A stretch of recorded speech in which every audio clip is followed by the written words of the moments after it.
Hey everyone, this is acyuta-bhava from Nightlight Astrology. Happy Monday, everybody. Today we are going to take a look at Mars's conjunction to Saturn in the sign of Aquarius. I will be sort of contextualizing this transit today alongside of Jupiter's upcoming conjunction with Neptune because you can't really make sense. I mean, every Mars-Saturn conjunction that we could ever have would be not only about Mars and Saturn, but about whatever else is going on in the sky at the same time. That context is always so important, but especially important right now, given that one of the biggest, if not the biggest transit of the year in Jupiter Neptune conjoining in Pisces is happening almost simultaneously. So I'm going to be working that into today's conversation a little bit. In the meantime, I'm glad to be back. Most of you, or a lot of you, probably know that I was uh, all that you've been watching the past 2 weeks were pre-recorded episodes while I was on vacation for 2 weeks, celebrating my mom's retirement from a long career in nursing, and we had a really good time. I have a lot of really good stories. So many hashtag grabbed moments, including a bomb threat, a hospital trip, um, early departure because my mom's partner needed to get a surgery back home. Like it was just so wild, and it was so Venus enclosed by the malefics the whole time. Especially finding out while I was gone on vacation, which I wasn't really checking the news, but all of a sudden everyone in the world was texting me, asking me what I thought about Will Smith. And I was like, what are you guys talking about? And then I and then I saw the news and I was like, wow, that is so Venus enclosed by the malefics. Anyway, I have a bunch of good stories to share with you guys that some observations about that. I feel really renewed and refreshed. I'm glad to be back. I think when you get some distance from what you do all the time, you get perspective. For me as an astrologer, that means I've got a ton of new series and content ideas that I was able to take some time to really think through and plan out. So it was just the refresh that I felt like I personally needed. And the first time actually I've had a vacation since 2014 when my daughter was born, where I wasn't simultaneously having to do readings, make content, and teach classes, all of which I can do remotely. So I've always sort of gotten away with taking vacations while just like having my laptop or something. But this was the first time that I actually completely unplugged. And what do you know? It helps. So more on that later. Today, Mars in Aquarius conjoins Saturn. Mars in Aquarius and Saturn both in this. Excuse me, Mars and Saturn both in the sign of Aquarius coming together. So that is what we will be talking about today. But before I get into that, I want to remind all of you that today through next Monday, all of my 2022 online astrology courses are 50% off for 1 week. We're having a sale. The reason we're doing this is because usually I reserve one sale a year during the Kickstarter, and that's sort of like fire sale on all of my programs. We had enough people contact us asking if we would consider giving them the rate during the Kickstarter because that would make the program more accessible and affordable for them. And rather than just giving like individual exceptions and sort of like that, we just decided the most appropriate thing to do would be to run a sale for 1 week. So between now and April 11th, if you go to my website, nightlightastrology.com, you can find all of the program pages hosting the program for one. If you do one full payment for the program, it's 50% off. So let me take you now to the website so you can see where to find all of this. So here is my website. And if you, let me just see here, I will navigate over there right now. So if you click on the courses page and go to the first year course, my new program, Ancient Astrology for the Modern Mystic, starts in early June. And click on enrollment, view enrollment details, go to the bottom, and you will find that the early bird payment, you'll save $900 off, which is 50% of the total program cost if you use the early bird payment between now and next Monday. After that, the early bird rate goes back up to normal, which is $12.99. So it's, the early bird rate is already a good savings off from the full cost of the program. Most people are going to pay the full cost because they need a payment plan, but you always get a little bit more if you pay for the program up front. You get a discount. So we're bumping that down even further, so it's 50% off. Now, if you were to click enroll, you'll be taken to a payment page. And if you wanted to bundle, say, the year 1 and the year 2 program together, you could add the second course for even $100 cheaper. So, yeah, so a good deal for a week. It's the same deal we did during the Kickstarter. We're just extending it again for one week here to give people a chance to take advantage of it if they couldn't for whatever reason. So, if you guys have any questions about that, feel free to email me info@nightlightastrology.com. And if you have any questions about the programs, that deal is good for the year 2 program starting in June, the horary program starting in June, of course, the year 1 program starting in June. That's the best starting place if you're brand new and thinking of studying ancient astrology in depth for a year. I'll be promoting that, this month and next month quite a bit. So, you'll hear me talk about it. But the program page has all of the information if you need anything. And then if you're thinking of taking readings and passages, which is the program that starts in the fall, that's another advanced class that is a whole year worth of watching me perform live readings and then breaking down how I did the reading based on all of the theory that come from my other programs. So any of those classes are of interest to you, be sure to take advantage of that deal while it lasts. Okay, so and I have to tell you guys that I've got this new, I'm using a new program, and I'm really enjoying it so far, but I'm very new to it, so I might make some mistakes while I'm using it. Might be a little clunky, but I'm trying to do some things, add a little production value. The non-techie astrologer adds a little production value. Um, One thing that you guys have asked for quite a bit over the years has been some kind of reminder on the screen about which transit we're talking about, the dates of the transit, and so forth. So look, I got it. I gotcha. Um, I also want to remind all of you, because Jupiter Neptune, that transit is like the transit of the year. I'm going to be doing some live streams.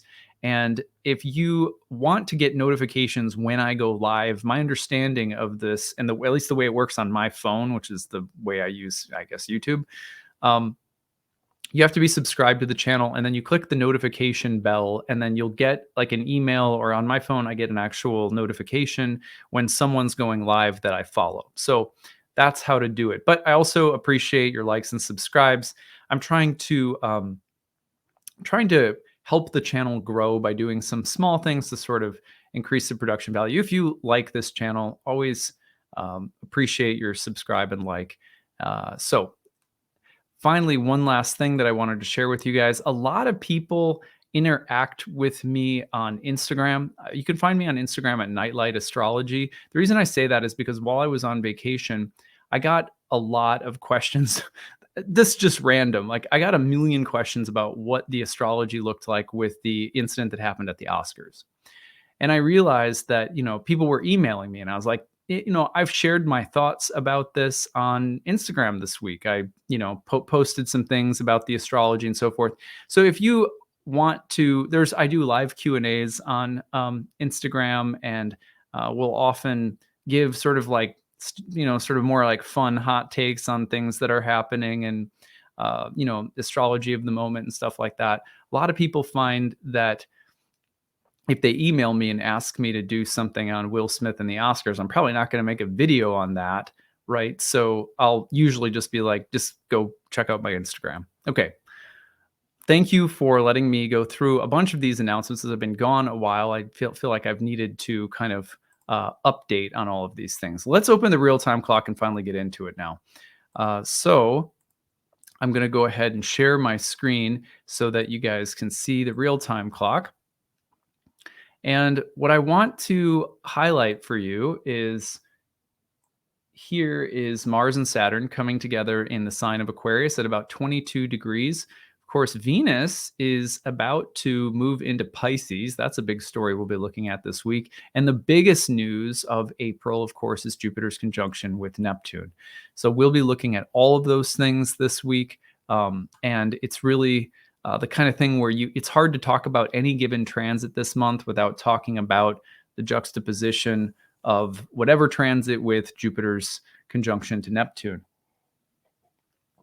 Now, Um, One thing that I want to mention is that you typically can feel the effects of a transit when it's within 3 degrees. Usually, when it perfects, that's sort of when the energy is most intense and vivid. And then you have about 3 degrees of separation or flowing forth. And during those times, things can also, it's not that the events that you usually would associate with the transit can only happen when the transit is perfect. It's usually within 3 degrees of approaching the perfection or within 3 degrees of separating that you will see the most significant events. For example, as Venus was separating from Uranus, just separating from Uranus, we were on vacation. There was a bomb threat, and a whole local plaza had to be evacuated. And the bomb threat was made by a man who was disgruntled for breaking up with his girlfriend, we came to find out. So, I mean, you couldn't make this up, but that was Venus just separating from Uranus while still in the malefic enclosure. So you can see, sorry for the terrible example to start your day, but everyone was okay. Uh, Venus, or excuse me, Mars conjoining Saturn today, perfecting April 4th. But the total time period within which you might notice these effects that we're going to talk about today, March 30th to April 9th. So with this new program I have, I'm going to try to put that information always up on the screen for you so that it's easier to follow. Yay!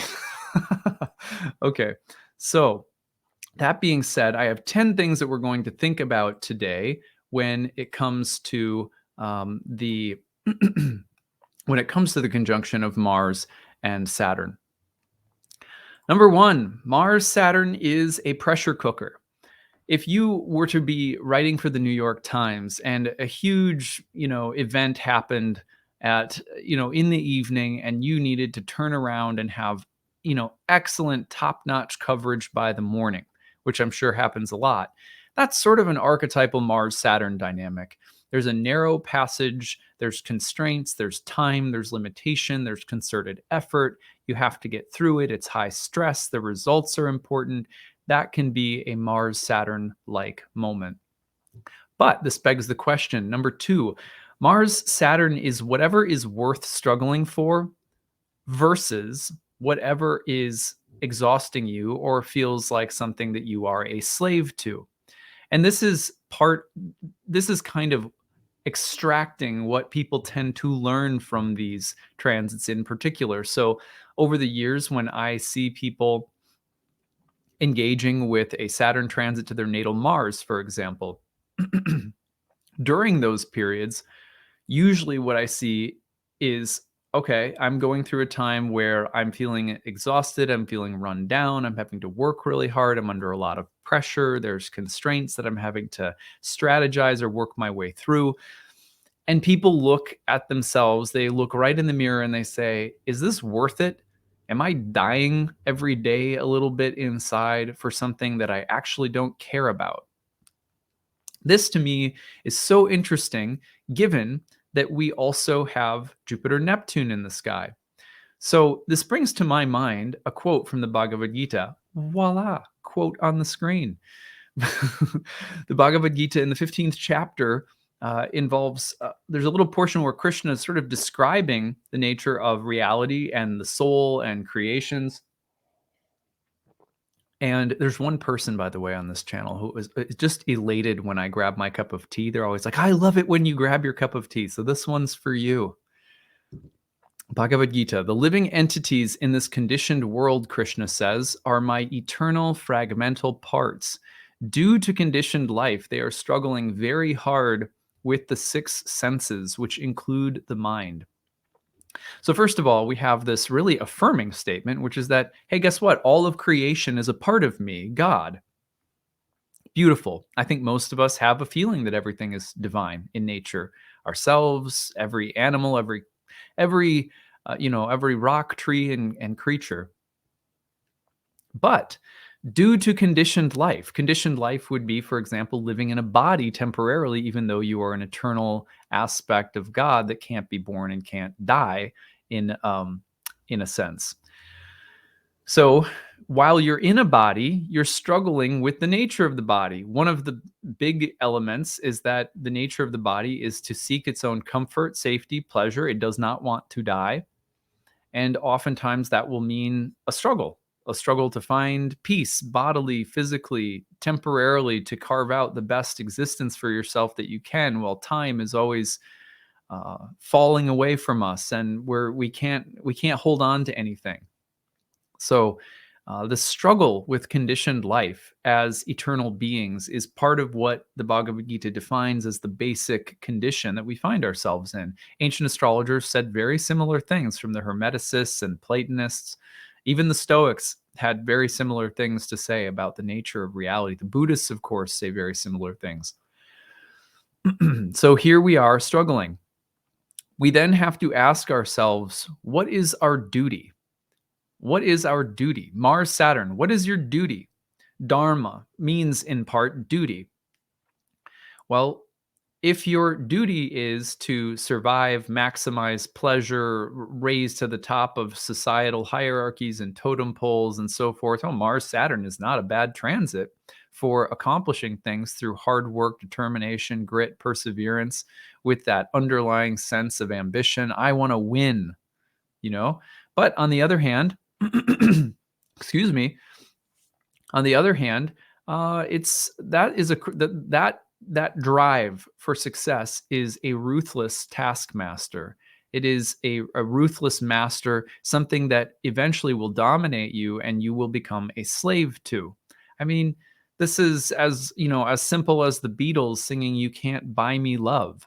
There's nothing that we can do with concerted effort and force to get ourselves somewhere that won't eventually fall away like sand falling through our fingers. In fact, when I was on vacation, we stayed on an island called St. John in the U.S. Virgin Islands, and it was beautiful. I mean, wow! I felt very fortunate to be there I think we were with my mom celebrating her retirement, and the beaches were really beautiful. It's a small island, so it wasn't like overly crowded.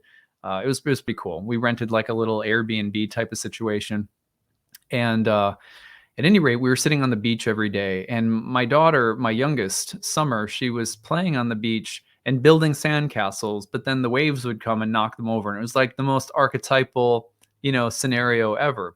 And I kept telling her, "You want to move back a little bit, sweetie, if you don't want them to knock it over." And after a while, at first she was like, "Screw off, Dad," like a good 3.5-year-old. Then finally, she was like, okay. She got frustrated because the waves kept coming over and knocking it down. I think there's a quote in the New Testament somewhere that says something similar about, building your house on the sand versus the rocks or something like that. It's an age-old, age-old experience. And so, what is the foundation upon which we're building a life? Is it a foundation of virtue? Are we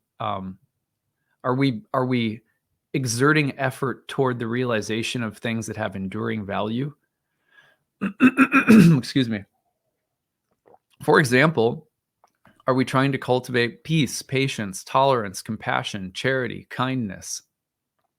Are we trying to share the best of our gifts with the world out of a sense of sacred service to other people? I mean, these are lofty things that it's not easy to like keep in mind all the time. But Mars Saturn will eventually, it's a transit that when it comes about, we often have to look again right in the mirror and go, am I slaving away for something, or am I working towards something that has enduring value, that gives enduring value to my life? You can tell because it's easy to feel exhausted and depleted, to want to quit or give up, to feel disillusioned, to feel battered, to feel taken advantage of, to feel alienated when you are exerting yourself, but nothing meaningful is coming from it. Just like the water comes in and washes the sandcastle away. So my daughter, what'd she do? She backed up to a place that the tide couldn't reach, and we have to do that spiritually. Our inner disposition has to find its center in a place that can't be easily washed away. That means our ambitions and our focus often has to change or refine itself, even if it's only in small incremental ways. we're going to struggle in the world. So it might as well be for things of eternal, enduring value. Of course, not all of life is struggle, but for the portions that are, let's make sure it's in the name of sacred duty, of Dharma. So, what does that look like? It's different for everyone, but this transit will often call us to really sit and consider it. Number 3, Mars Saturn is the joy of being small. I had this moment while I was on vacation. I'm going to reference some, I just had so many like insights. And I think, again, I think that just happens when you step away from your work for a while and get some perspective. But I was snorkeling one day. We went out on a little boat with a group of people and we got off at some places to snorkel. And my 6-year-old, Gigi, she got out and snorkeled with me. I was so proud of her for being brave. You know, she had her life jacket on, she had her little goggles, and she held my hand, and we went along, and we were looking at things. We saw a stingray, we saw some sea turtles. It was amazing. And we came back onto the boat, and she looked, as she was looking out, she goes, "Does it go on forever?" And I just love that question so much because, okay, there's this literal level answer. No, it does not. The ocean is eventually going to hit land, or, you know, it's whatever. But so I gave her the, like, no, you know, it's really big, but it actually, you know, eventually you'll hit land in different places, whatever. But then I said to her, isn't it amazing how it reminds you, the ocean does, of things that go on forever? Like what? Like your heart and soul, like God, or like Krishna in our house, uh, like imagination and beauty and love. All of those things go on and on and on without end. That's why they're so amazing. You think my 6-year-old had a hard time comprehending that? Not at all. She didn't. Instantly, she said, "Yeah, I get that." So Mars Saturn weirdly can make you feel small, insignificant, limited, but it's always from the position of the limited that the unlimited becomes. You're able to recognize it. You're able to perceive it. You're able to appreciate it. There's something about the limits of our mortal framework that allows us to perceive and appreciate the immortal, the eternal, the sublime, the vast. And so Mars Saturn, if you're able to accept what can feel like limitations and frustrations closing in on you, and you can start to understand, okay, I'm being limited. But usually what you're being limited by is a force bigger than you're usually in touch with. And if you can appreciate that for a moment, there's this joy of being small. There's this joy of being relatively more defined, or being, you know, it's a very similar thing to when, you know, you have a Saturn return, for example. Saturn returns often show us what we are by giving us a list of things that we aren't. And the things that we aren't, although there's some disappointment maybe involved, or some, oh man, you know, I wish I could do everything. I wish I could be everything. But still, it's by encountering those things that you aren't that you can also settle more deeply and intimately, develop more familiarity with what you are. And so, similarly, when Mars Saturn constrains, confines, defines, it can often put us in touch with a force bigger than ourselves. And that's a weird, it's a weird effect of Mars Saturn that most people, it's often missed in favor of the work hard, you know, feel frustrated by limitations kinds of interpretations, which are there too. But don't forget the joy of being small. Number 4, Mars Saturn is the burden of success. So you can think about success and Mars Saturn as the drive toward success, the discipline, the hard work, the determination, the grit needed to get somewhere, to become masterful at something. But it's also about the burden and the way that you can become enslaved to that drive. So always something to be careful of. Number 5, Mars Saturn is the unstoppable force meeting the immovable object. In fact, as I was on the plane ride home this weekend, I watched a movie, and I have the movie right here. Put it right up on the screen, because the other thing that you guys always ask me for is, hey, could you mention the name of that book again, or that essay, or whatever? Well, now I have an easy way of just putting it right up on the screen for you so that you can have the reference. Isn't that cool?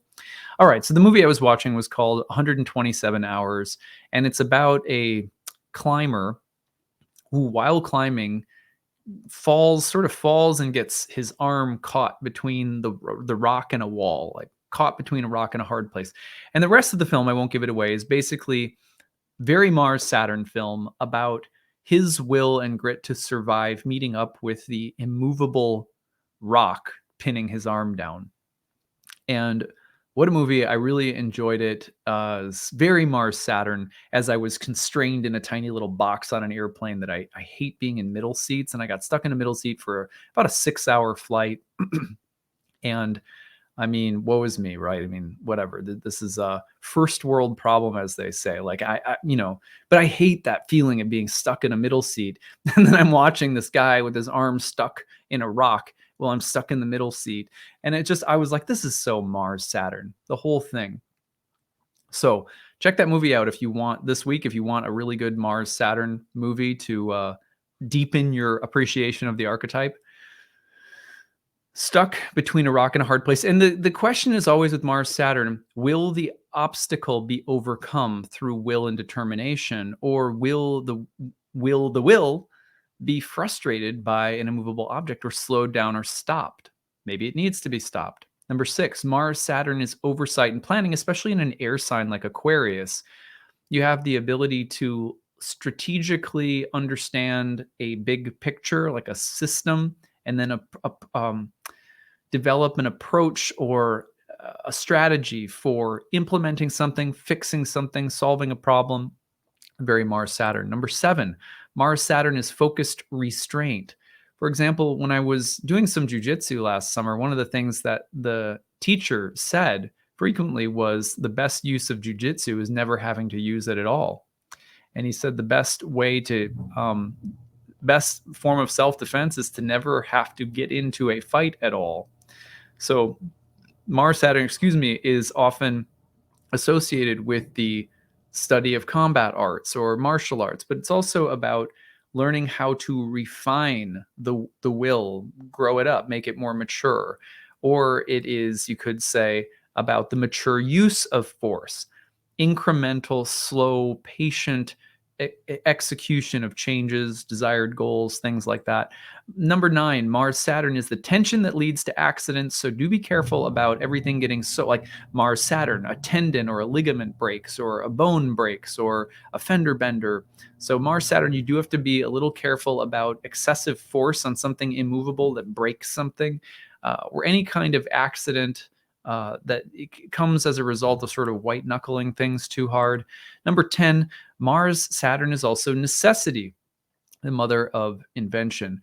So when you start to feel confined, restrained, restricted, oftentimes the feeling of an obstacle accompanies a Mars Saturn dynamic.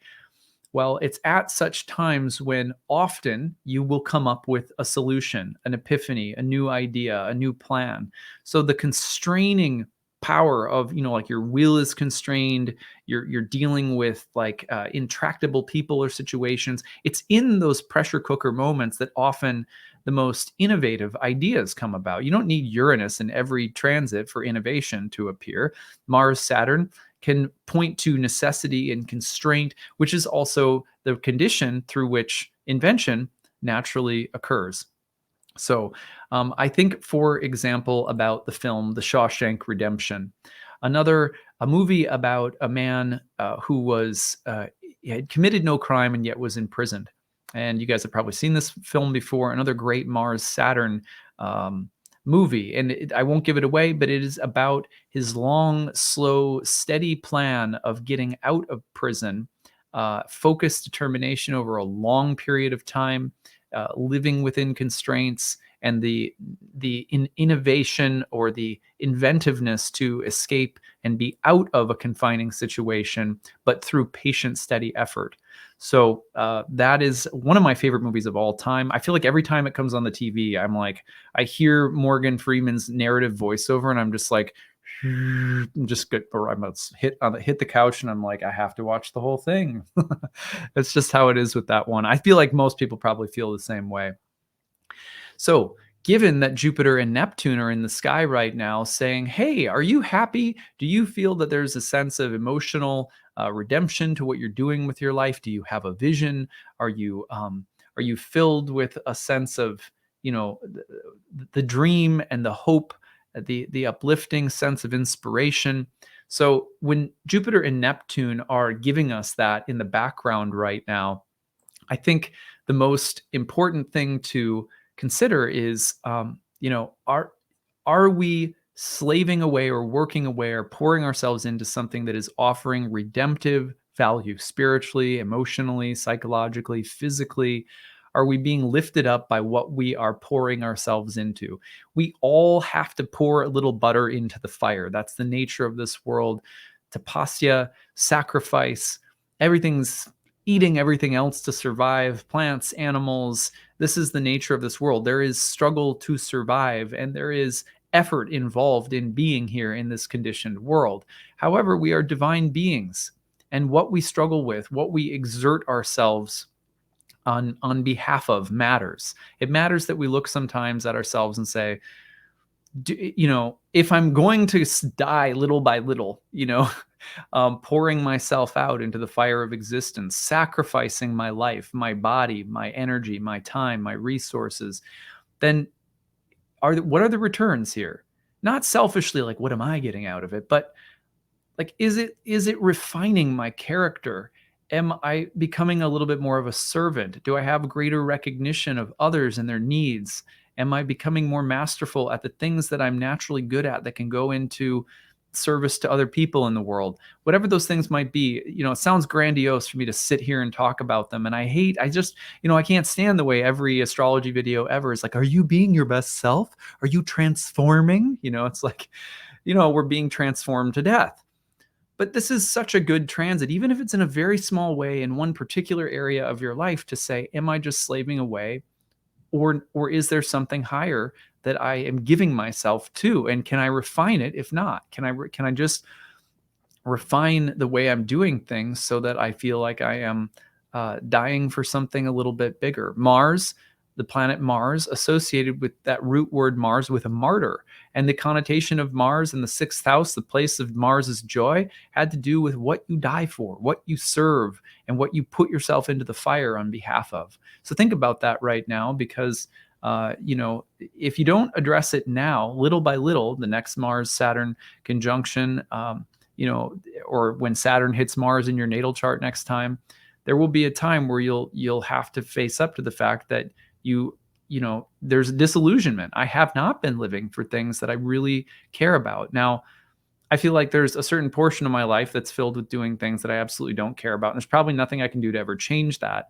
But I feel like one of the things I did while I was on vacation, for example, every day when I had my prayer time and my meditation time, I sat down and I came up with things to deepen my love and commitment for this channel, for my astrology work, for the way I teach, for the way I work with my clients, because I can do that. I can sit down and go like, okay, where am I getting into, bored or burnt out or whatever? And before it gets too bad, let me breathe some life into it. The great thing is we also have Jupiter, Neptune in the sky right now to support us. So don't forget, everybody, thank you guys for watching today. Don't forget, 50% off all of my astrology courses in 2022 until next Monday. So if you want to check that out, head over to nightlightastrology.com, click on any of the courses, and it's pretty self-explanatory. If you have any questions, feel free to email info@nightlightastrology.com. Remember, I have gotten a lot of emails asking me questions over time. A lot of the times, the best way to contact me and interact with me outside of YouTube is Instagram. Check me out at Nightlight Astrology on Instagram. Finally, if you like this channel, please like, subscribe, and click the notification bell if you want to receive alerts when I'm doing some live casts, especially given that I'm going to be doing probably a few of them in the next week with Jupiter and Neptune. And we'll even do some live readings for you guys and hopefully take a look at some of your birth charts. All right, that's what I've got for today. Hope you guys have a great one. Looking forward to lots of new content in the couple of next few days to come. Take it easy, everyone. Bye.